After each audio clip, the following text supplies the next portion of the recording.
Twitter keeps doing crazy stuff, from cutting down on staff and food to other crazier implementations on the platform. Who is responsible? Is it possible that it's Elon Musk who just recently acquired the platform? Well, the Bird app has been experiencing a lot of changes since it was acquired by the billionaire Elon Musk, and here's what he had to say about this. Obviously, Elon is still figuring out the best way to run the platform. I mean, he has never owned Twitter before, so we don't have to judge now, do we? It's quite tough being in the position of making decisions that are be implemented throughout a whole platform and one such as Twitter.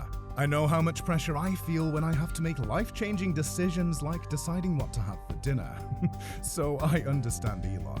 But could that be enough reason for everything happening at Twitter right now? I made a little research into this to really find out what's behind all of this, and it appears that the majority of the chaos happening at Twitter right now is majorly because of its new owner, Elon, deciding to run the company solely after laying off the top executives, such as the CEO, and dissolving boards. We couldn't tell if he let them go on special Twitter birds as top executives now, but I highly doubt that, judging from the fact that he also fired half of Twitter's 3,700 staff.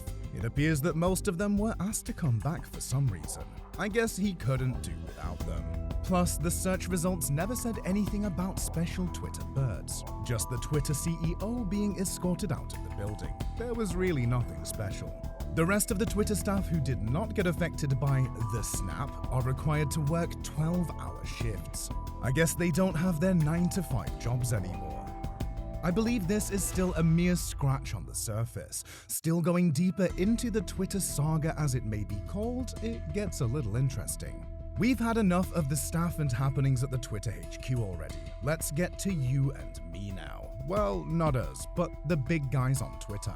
We'd get to us later in the video. After the finalization of the Twitter purchase by Elon on the 27th of October, he assured the big users who advertised on the platform like General Motors and many others of how Twitter would be warm and welcoming for them, but we're not sure why they have put their ads on hold.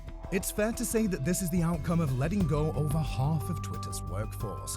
I guess these companies are a bit sentimental over the fact that Twitter might not have enough staff at hand and the concept of free speech over content moderation.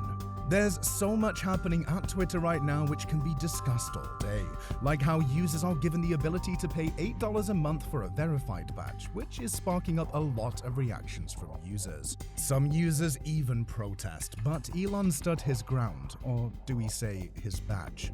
Getting on the positive side, Elon has much more plans and future features for the Bird app.